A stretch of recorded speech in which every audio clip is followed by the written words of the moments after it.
What if one small act of kindness could completely change the direction of your life? She thought she was just helping an elderly woman with her wheelchair. But that moment would lead her into a world she never imagined. Stay with me till the end of the story, you won't believe the twist. Like, share, and subscribe for more life-changing stories. Amira Simmons had always been the responsible one. At just 23, she juggled multiple jobs while attending school full-time. Nursing school wasn't easy, and the weight of her family's struggles constantly pressed on her shoulders. Her mother, Miriam, had been paralyzed after a car accident 2 years ago. Since then, Amira had become her mother's primary caretaker, working long shifts at a local diner to make ends meet. It was late one evening after a grueling 12-hour shift when Amira stepped out into the cool evening air. Her worn-out sneakers squeaked against the pavement as she headed toward the bus stop. The city was bustling, but Amira's mind was elsewhere, on the bills piling up, on her exhausted mother, on the uncertainty of the future. As Amira walked along the sidewalk, she noticed an elderly woman struggling with her wheelchair at the corner of an intersection. The woman's fragile hands fumbled at the controls, clearly frustrated. Amira's heart sank. She looked around, no one seemed to notice. Without hesitation, Amira approached. "Excuse me, do you need help?" she asked gently. The elderly woman, wearing a thick scarf and a heavy coat, looked up, clearly relieved. "Oh, thank you, dear. I've been trying to get this thing moving for ages," she said, her voice quivering with frustration. Amira knelt down, examining the chair. It was clear the control panel wasn't working properly. With a few quick adjustments, she got the wheelchair moving smoothly again. "Try it now," she said with a smile. The woman's eyes widened in surprise and gratitude. "Oh, thank you. You're a lifesaver." "It's nothing," Amira replied. "I'm just glad I could help." The woman smiled warmly. "You've been kind to me, and I'm grateful. What's your name?" "Amira," she said, straightening up. "Well, Amira, my name is Young Yoon, but you can call me Mrs. Yoon," the woman said. "Thank you again, truly." Amira smiled and waved as she turned to leave, heading for the bus stop. It was just another good deed, another day in her life of constant responsibilities. But what she didn't know was that this seemingly small act of kindness would turn into something much bigger than she could have ever imagined. Days later, as Amira worked the night shift, she received a call. It was from a number she didn't recognize.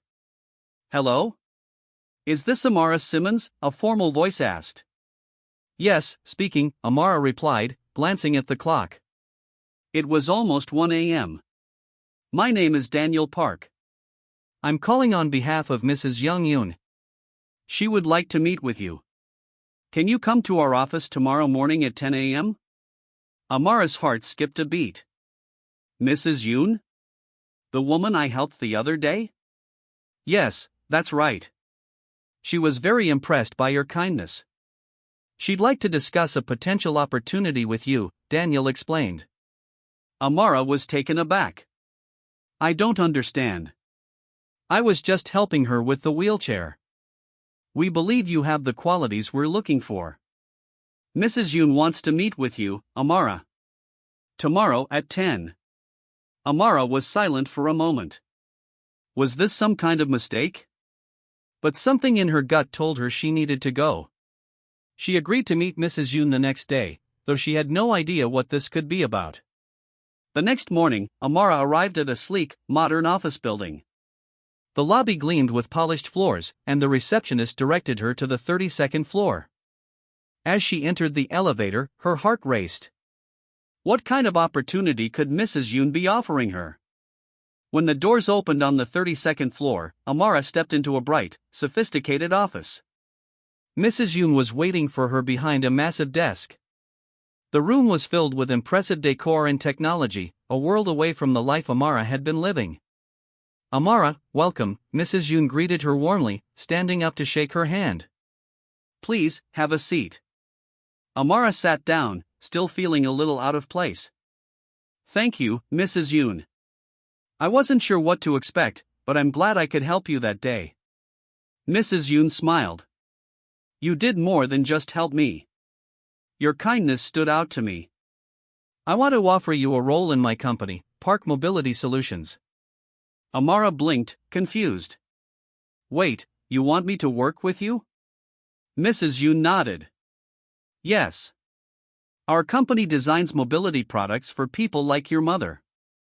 People who need mobility solutions to regain their independence. And I believe your perspective could make a real difference in our work. You have a unique understanding of the challenges people face when they have to rely on others for their mobility. Amara's heart skipped a beat. But I'm just a nursing student. I don't have any experience in design or business. I'm not looking for a business expert, Mrs. Yoon said gently. I'm looking for someone who understands what it means to rely on others. Someone who sees the value of every small detail in our products. And most importantly, someone who has the heart to help others. Amara was stunned. She had always wanted to help people on a deeper level, but this was beyond anything she could have imagined. But could she really leave her mother to pursue something like this? She hesitated for a moment. Mrs. Yoon seemed to sense her hesitation. You don't have to decide now, Amara. Take your time. But I believe this is an opportunity for you to create something meaningful, something that will help others. Amara looked into her eyes, and for the first time in a long while, she felt a spark of hope. After leaving Mrs. Yoon's office, Amara returned to her apartment, her mind racing. She sat down with Miriam, who had been waiting for her in the living room. How did it go?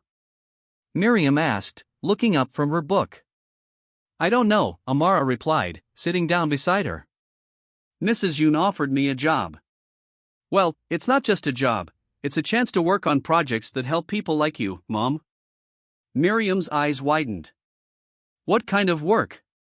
Designing mobility devices, creating products that can really change people's lives. Amara paused, her voice filled with uncertainty. But it's in a completely different field. I don't know if I'm qualified.